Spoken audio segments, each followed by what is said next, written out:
Hello everyone, and welcome to The Good News with Jennifer. This is episode number 2, and we're just on a roll right now. Our first episode was actually better received than I expected, and at the time of writing, we have 13 subscribers right out of the gate. I can't express how thrilled we are that you're enjoying the podcast and the hard work we're putting into it. Before we begin, I want to share with you all that this podcast is actually just as much for me as it is for all of you. Anyone close to me can tell you that by nature, I'm actually a bit cynical and pessimistic. It's difficult for me to maintain a sense of hope for long periods of time. So every week, I sit down and research good things to feature on the podcast, and in the process, I gain a little more valuable positivity and hope in life. Hope is the trickiest because it's as easy to hold on to as it is to lose. I've stated that hope and morale are in short supply right now as humanity comes to terms with the world around it and our effect on it. But in my heart of hearts, I truly feel that we're improving, and as I gain new sources of good news, I can see this fact more strongly than ever. This brings me to my first story of the day. The plight of endangered animals is on everyone's mind, and nowhere is there more passion in the conservation community at the moment than in Mozambique and southern Africa. For 40 years, rhinos in that part of Africa were deemed locally extinct. Rhinos classically face immediate threat from habitat loss, but especially from poachers in pursuit of their valuable ivory horns. As of 2022, only 2 northern white rhinos survive, both of whom are female, with the final remaining male having passed away in 2018. However, all is not lost, and conservation efforts are fighting as hard as ever to preserve these amazing animals. In Stellenbosch, South Africa, an organization called the Peace Parks Foundation has been working round the clock to preserve valuable wildlife for the future. Founded in 1997 by Nelson Mandela, Anton Rupert, and Prince Bernhard of Lip-Biesterfeld, the foundation's sole purpose is to re-establish and renew the Earth's ecosystem. 6 years ago, the foundation began the initiative to begin moving animals to Zinave National Park in Mozambique. In the time since the project began, the Peace Parks Foundation reports that over 2,400 animals from 14 different species have been relocated into the park. Last month, the foundation successfully sedated and transported 19 black and white rhinos into the safety of Zinave National Park. While northern white rhinos are on the brink, their southern cousins are faring considerably better, with around 21,000 animals surviving in protected areas and private game reserves around the country. With the introduction of the rhinos, the park now features the big 5 prominent animals of Africa, which includes lions, leopards, elephants, rhinos, and buffaloes. The rhinos had to be transported in armed convoys for safety, and they receive further protection by 72 rangers and 20 patrol guards. The rhinos appear to be settling in well, and even better, just a few weeks ago, one of the rhino cows gave birth to a female calf, the first baby rhino to be born in Mozambique in over 40 years. While the numbers for both black and white rhinos remain in the red, conservationists in the Peace Park Foundation and Zinave National Park remain cautiously optimistic for the future of this beloved keystone species. So, since we're apparently on a conservation kick, why stop a good thing? Our next story is actually a bit of a double whammy. Conservation news and more whales. I promise that every episode isn't going to be whale-centered. Fin whales are a species of baleen whale and are actually the second largest species of whale, just under the blue whale in size.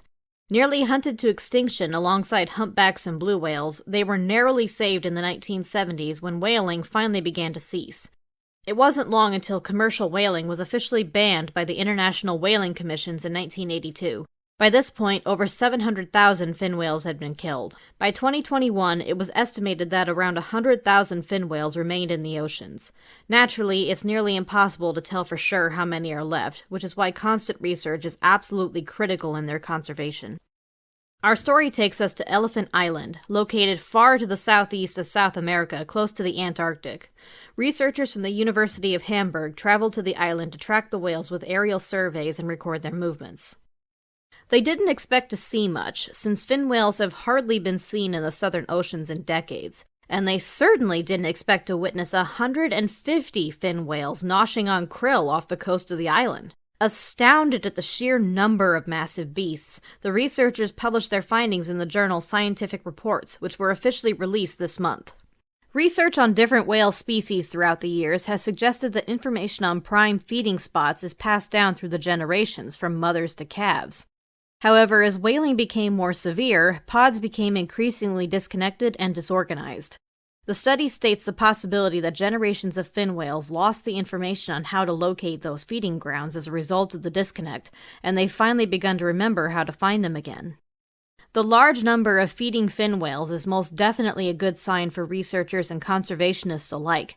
Bettina Meyer, a biologist with the University of Hamburg who took part in this vital study, said, "This would be a good sign that the fin whale population in the Antarctic is rebounding." As I stated in the previous episode, whales, especially large ones, are crucial to maintaining a healthy oceanic ecosystem, and possibly even staving off the effects of climate change.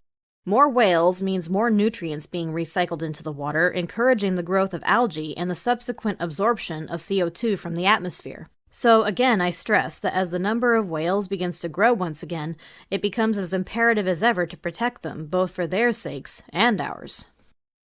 Finally, to finish off our news section, I have a little tidbit for my fans in the Toledo, Ohio area.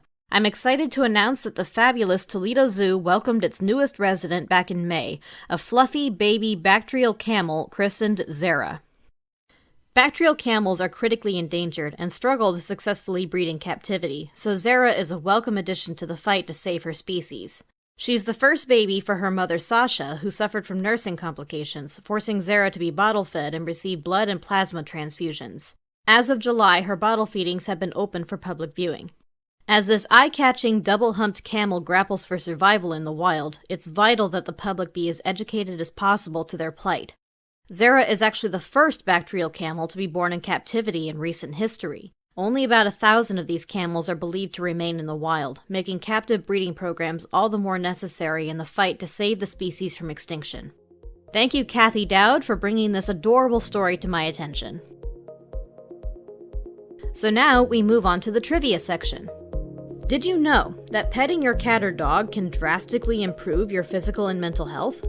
You know, I just realized this podcast has been nothing but animals so far, but I doubt any of you are complaining. Anyway, yes, petting your cat or dog has a wide variety of interesting effects on people, such as decreasing the risk for heart disease and improving the immune systems of babies who are shown to be less prone to allergies when raised in tandem with pets. Pets also provide much-needed social support for autistic children who tend to relate better to their classmates when pets are in the same room.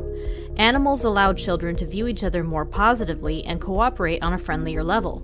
The same is true for adults with pets, creating a natural connection to other people.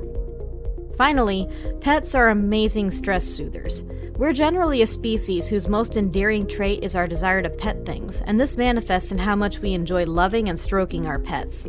This releases a relaxation hormone and allows us to soothe our minds and nerves. As a lifelong cat lover, this definitely speaks to me, and I'm always up for snuggling my cat Luna, even if she isn't always up for snuggling with me. Finally, we begin to close the episode with something to look forward to.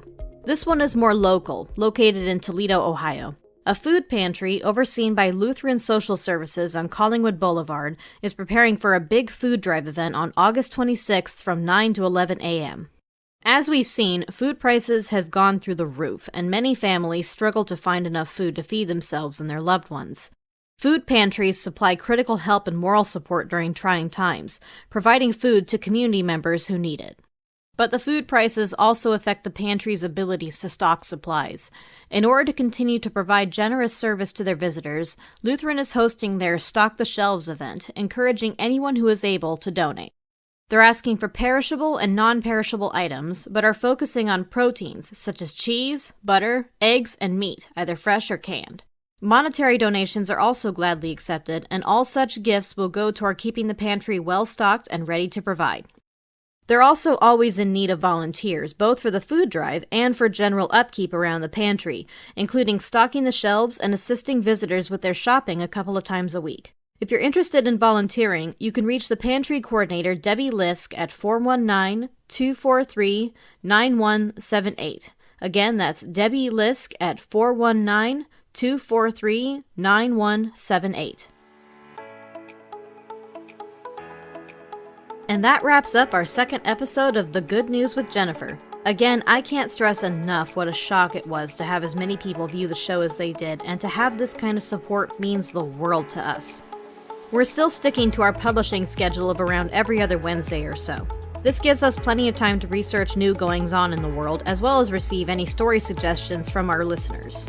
Again, we're always on the hunt for good news stories. Anything from world events to local events to personal stories of growth and more.